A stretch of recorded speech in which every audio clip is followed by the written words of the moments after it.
You've done a great job saving all this money in TSP, but now you're going to separate from service, retirement, or maybe a job change. What do you do with that money?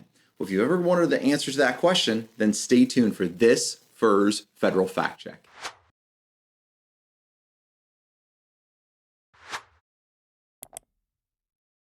Hi, I'm Micah Shilanski with Plan Your Federal Retirement, and I'm excited to talk about the TSP with you today. The TSP is one of the best saving tools federal employees have to save for their retirement. But so often in our career, we put money into the TSP, every 2 weeks. One of the great news about it, you can dollar cost average, you put money in every 2 weeks, the TSP grows and grows and grows, but then you get a balance in there, and then maybe you want to retire, maybe it's a job change. And the question comes, what do I do with the TSP? And that's the question we got from Bill today.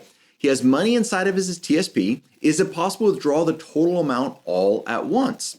Bill, I really appreciate that question because in the TSP, you have several different things that you can do.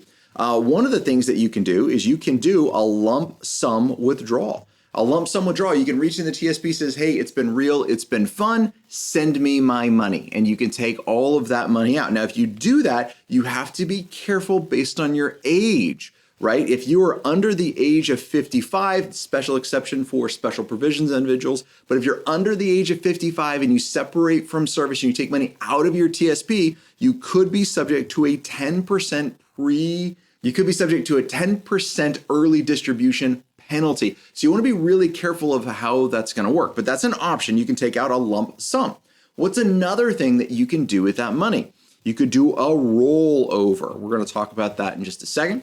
You could do monthly payments outside of your TSP as well. You could say, hey, TSP, send me X amount of dollars a month, and you'll get that money. You could also do a partial distribution from TSP. You could say, you know what, I want to leave the balance in TSP, but I want to take other money out. Maybe send me 10 grand right now, and you can do that.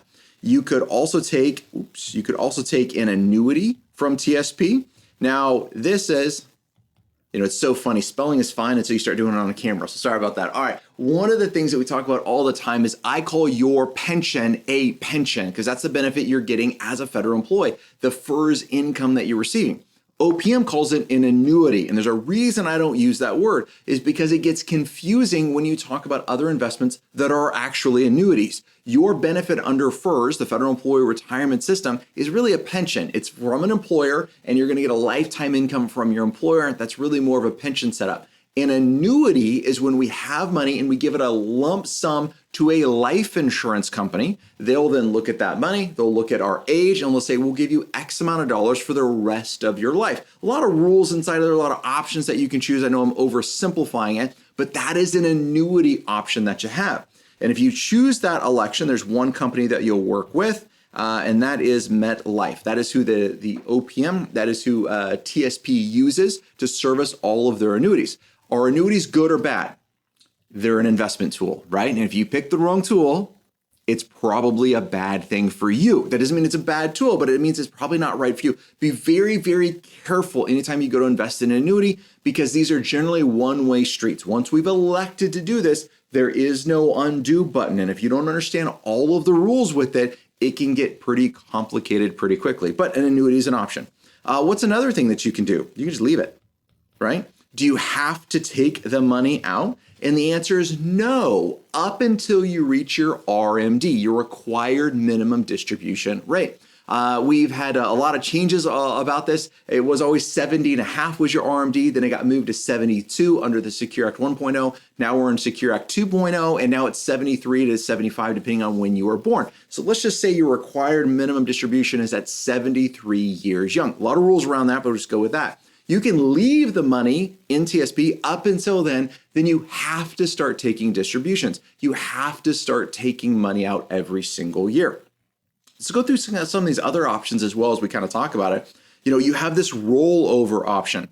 Now, this is thing whenever I'm teaching a seminar, I always bring up. Someone says, hey, I could roll my money over. Well, what is a rollover? Rollover is when we have your TSP account and we say, hey, I got money inside of there. I got $500,000. Let's just make it easy. I got $100,000 inside of the TSP. It's been real. It's been fun with the TSP, but I want to move all of my money into an IRA. Pros and cons with that, but go with me in this example. You want to move all your money over into it. You call them and say, I want to do a rollover. TSP will help you do a rollover. What they are going to do is they are going to send you a check, and then you have 60 days from when you got that money to put that check back into your IRA account. 2 questions. Number 1, how much money do you need to put back into your IRA account? 100% of what you withdrew. So if you took out $100,000, you got to put $100,000 back in. Here's the $1 million question though. How much did you get? Not $100,000. You got $80,000 because 20% was withheld as an estimated tax payment. Remember your favorite aunt, right? Aunt Iris? The IRS is part of a rollover. TSP is required by law to withhold money on a rollover because the money goes to you. And the IRS is like, you know what, if you get your own money, I'm not sure what you're gonna do with it, if you're gonna pay your taxes on time. So we're gonna require the custodian, the TSP in this case, to hold on to 20% of that money and send it to the IRS as an estimated tax payment. Now, if within 60 days you reach into your pocket, you pull out an extra 20 grand with the 80,000 you just got from TSP and you put $100,000 back into your IRA account, no harm, no foul. When you file your taxes, you'll get a refund of that $20,000. But between now and then, you are out that money. So if there's one thing that I would stress to my federal employees is this: remove the word rollover from your vocabulary. The only word I want to hear is called transfer. Transfer is when we're taking money from your TSP account and sending it directly to another custodian, right? So I'm going to use Schwab. It could be Vanguard, it could be Fidelity Transfer, right? Just as an example. But we're going to go from TSP. We're going to fill out transfer forms. TSP is going to send the money directly to your new Schwab IRA account. Why do I like that? Because they send 100% of the money with a custodian to custodian transfer. When it's a rollover and that money goes to you, there's a mandatory withholding that comes from TSP. At transfer, there's none of that. There's no 60-day window. There's none of these other things. I got horror stories I could tell you about this, but you want to be doing a transfer if you do that. You also have the option of monthly payments. Now, what is this monthly payment option right here? Monthly payments, you go to TSP, it says, hey, send me money over my life expectancy, and then they'll calculate that every year and it'll be adjusted. Or you can say, hey, send me $500 a month and do that. You can make one adjustment every 30 days to that. It used to be, one adjustment pretty much per year. They have loosened that up, which is fantastic. One adjustment every 30 days. Pretty easy to do. Word of caution I'm going to have on monthly distributions, and we go into this more in our classes that you could sign up and go through. But there's something called pro rata distribution. You don't get to choose where the money's coming from. You don't get to choose how it's invested. In our course, we put on about the 3 critical concepts federal employees need to know before they retire. We talk a lot about this and how this could be a bad thing for you. So you really need to understand that. There's also a partial distribution. We talked about that one just a little bit as well. A partial distribution just says, hey, great news that you can retire. You can take out money out of the TSP account partially. So, hey, send me 10 grand here, send me 50 grand here, etc. I wouldn't encourage using it as a bank account like that, but you can. Again, once every 30 days is when you can make that election. So these are really important differences in what you can do. And every tool in retirement is slightly different. IRAs are different than Roths, which are different than 401ks, which are different than SEPs, which are different than your TSP account. This is the importance in knowing that. So if you've gotten value out of this video, one, make sure you give it a like button. So, thumbs up for us. That really helps us out. We appreciate it.